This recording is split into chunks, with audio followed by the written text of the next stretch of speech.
देखिए हेडिंग हमारी क्या है, एकल बिंदु आवेश के कारण विभव। एकल बिंदु आवेश के कारण विभव।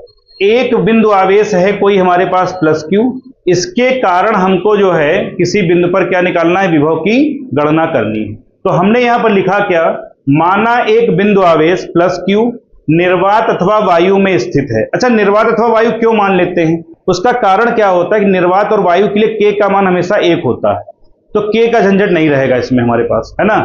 फिर बिंदु आवेश से आर दूरी पर स्थित बिंदु पी है कोई हमारे पास, मान लेते हैं कि यहां पर जो है कोई बिंदु एक है, कौन सा, पी। इस बिंदु पी पर हमको क्या करना है, विभव की गणना करनी है कि यहां पर विभव कितना होगा।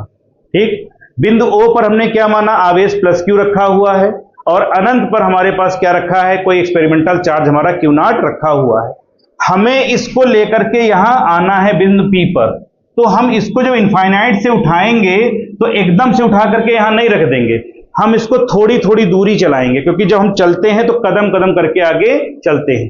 वैसे ही पहले मान लीजिए ये इस पॉइंट पर आया, फिर इस पॉइंट पर आया, फिर इस पॉइंट पर आया, धीरे धीरे करके क्या होगा, ये बिंदु पी पर आ जाएगा।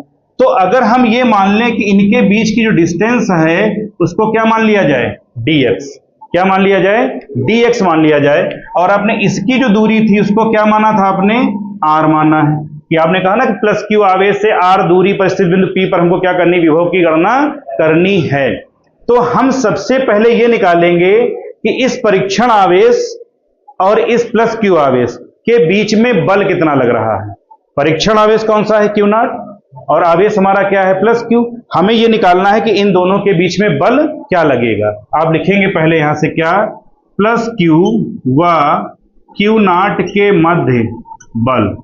जब इसके मध्य हम बल निकालेंगे तो देखिए बल का सूत्र क्या था, आपने पढ़ रखा है, बल का सूत्र क्या होता है, F is equal to 1/4 pi epsilon naught Q1 Q2 upon में R स्क्वायर, पढ़ रखा है। यहां पर इसको हम थोड़ा सॉल्व कर लेते हैं। क्या, ये हो गया 1/4 पाई एप्सिलॉन नॉट, Q1 की वैल्यू क्या हो जाएगी, Q, Q2 की वैल्यू क्या हो जाएगी, Q नॉट, और अपान में क्या हो जाएगा आपका R स्क्वायर। ये हो गया क्या हमारा समीकरण नंबर फर्स्ट।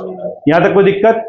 अब यहां पर R मानेंगे कि X मानेंगे, ये कंफ्यूजन रहेगा थोड़ा सा। कैसे, क्योंकि एक्सपेरिमेंटल चार्ज हमारा यहां रखा है, अनंत पर रखा है ना, तो उसको जब लेकर के हम आएंगे तो x दूरी मानेंगे पहले, फिर हम r दूरी पर उसको रखेंगे। तो यहां पर जो r की वैल्यू होगी इसको क्या कर देना, x स्क्वायर कर देना। अब ये हमारा क्या हो गया, समीकरण नंबर फर्स्ट, ये बल का मान निकल आया। अब जब बल का मान निकल आया है तब अब कार्य निकाल लीजिए। क्या लिखेंगे यहां से, प्लस क्यू नॉट आवेश को dx दूरी तक लाने में किया गया कार्य। अब यहां से आप कार्य निकालिए। कार्य जो होता है उसका सूत्र हम लोग लगा देंगे क्या, यहां से dw क्यों लगाया, w क्यों नहीं लगाया, ये सोचना है। dw का मतलब होता है सूक्ष्म कार्य, और आप दूरी कितनी लेकर के आ रहे हैं, dx। अगर आप कहते हैं कि हम x दूरी लेकर के आ रहे हैं या r दूरी लेकर के आ रहे हैं, तब हम यहां पर w लगाते, और जब आपने कह दिया dx दूरी लेके आते हैं तो कार्य हमारा क्या हो जाएगा, dw, क्यों dx थोड़ी दूरी तो थोड़ा कार्य। अच्छा, कार्य बराबर क्या होता है, बल गुणे विस्थापन। तो बल तुम्हारा क्या हो गया यहां पर F, ठीक है, डॉट क्या कर देना, dx, और F डॉट को जब ओपन करोगे तो ये क्या आ जाएगा आपका, F dx cos। अब यहां पर एंगल कितना आएगा, हमको ये देखना है कि हमारा जो एंगल आएगा वो एंगल कितना आएगा। कैसे निकालेंगे, देखिए आवेश हमारा है इधर की ओर, क्योंकि ये बल कहां लगाएगा, बाहर की ओर, और हम उसको कहां लेके आएंगे, अंदर की ओर।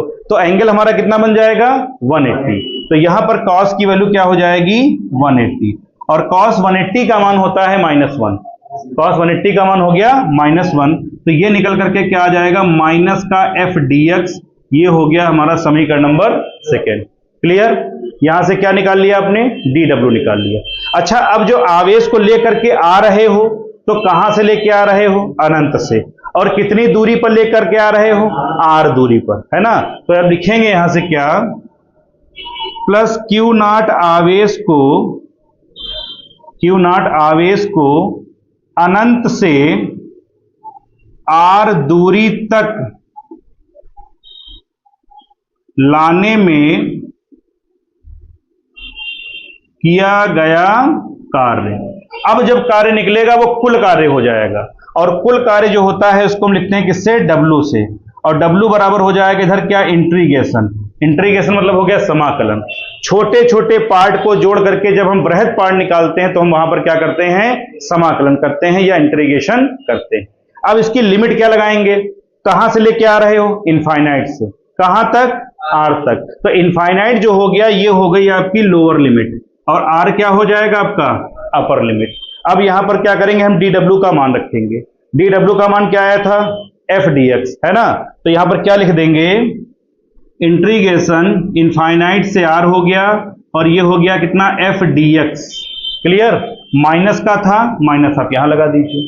अब f का मान अब निकाल चुके थे उसको रखेंगे, तो ये हो गया माइनस इंटीग्रेशन इनफाइनाइट से लेकर के कहां तक, R तक। f का मान रखो 1/4 पाई एप्सिलॉन नॉट कितना, q नॉट अपान में कितना हो जाएगा, x स्क्वायर, और फिर ये dx आपका जो है ये ऐसे ही लिखा रहेगा। ठीक है, अब 1/4 पाई एप्सिलॉन नॉट और q नॉट, इन दोनों को कर लीजिए बाहर, तो क्या हो जाएगा, ये w बराबर आपका हो गया माइनस, ऊपर से आ गया q नॉट अपान में क्या हो गया 4 पाई एप्सिलॉन नॉट इंटीग्रेशन इनफाइनाइट से R तक और 1/x स्क्वायर dx। ठीक है, ये वैल्यू आप ऐसे ही रखेंगे, माइनस q नॉट अपान में कितना 4 पाई एप्सिलॉन नॉट, और इंटीग्रेशन इनफाइनाइट से लेके R तक 1/x स्क्वायर। 1/x स्क्वायर को हम लिख सकते हैं क्या, x की पावर -2 dx कर दें, क्योंकि नीचे पावर कितनी लिखी है 2, और जब इसको ऊपर लेके जाएंगे तो क्या हो जाएगी, -2 हो जाएगी। अब इसका हम क्या करेंगे, समाकलन करेंगे। समाकलन करने पर सूत्र जो हम लगाएंगे वो ये लगाएंगे, इंटीग्रेशन x की पावर n dx। अगर इंटीग्रेशन ऑफ x की पावर n लिखा है तो उसको हम लोग क्या लिखते हैं, इंटीग्रेशन में हो जाता है x की पावर n+1 अपान में n+1।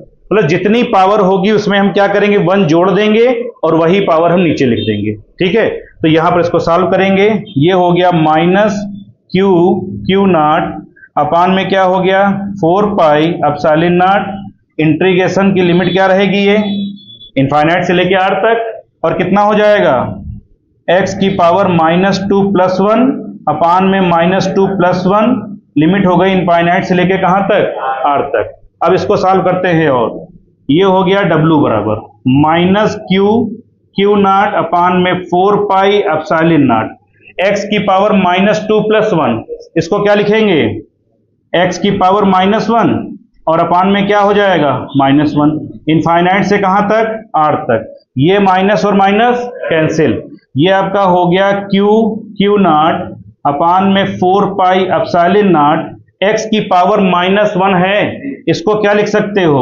1/x, और इनफाइनाइट से कहां तक, R तक। पहले लिमिट अप्लाई करते हैं कौन सी, अपर लिमिट, फिर करते हैं लोअर लिमिट। तो ये आपका क्या हो जाएगा, q नॉट अपान में हो गया 4 पाई एप्सिलॉन नॉट। ठीक है, क्या हो जाएगा 1/r माइनस 1/इनफाइनाइट। 1/इनफाइनाइट की वैल्यू आ जाएगी 0। ठीक है, तो ये कितना निकल के आ जाएगा, q नॉट अपान में 4 पाई एप्सिलॉन नॉट हो गया, और 1/r माइनस हो जाएगा 0, या इसको हम ऐसे लिख देंगे क्या, q नॉट अपान में 4 पाई एप्सिलॉन नॉट, और 1/ कितना हो गया ये r। इसको डाल देते हैं समीकरण नंबर 3। ये आपका क्या निकल के आया, कार्य निकल के आया। ठीक, जब एक कार्य हो गया, अब हमको निकालना क्या था, विभव। हमें कार्य नहीं निकालना था, हमें क्या निकालना था, विभव। तो आप यहां लिखेंगे क्या, विभव, आप यहां लिखेंगे विभव। ठीक है, विभव का फॉर्मूला हमने आपको बताया था कल, क्या होता है, v बराबर क्या होता है हमारा, W/Q नॉट। W क्या हो जाता है, Q नॉट। तो ये हो गया आपका v बराबर, W का मान आप निकाल चुके हो, ये कितना आया था, Q नॉट अपान में 4 पाई एप्सिलॉन नॉट इंटू 1/r, और ये कितना आ जाएगा 1/Q नॉट। Q नॉट से Q नॉट क्या हुआ, कैंसिल। तो ये हमारा क्या आ गया, v = हो गया कितना, Q, ये एक मिनट ऐसे लिख लीजिएगा, 1/4 पाई एप्सिलॉन नॉट और Q अपान कितना R, और 1/4 पाई एप्सिलॉन नॉट को हम लोग क्या लिखते हैं K। तो ये हमारा V इक्वल टू फार्मूला क्या आ जाएगा, KQ अपान R। ये है आपका क्या, विभव का फार्मूला।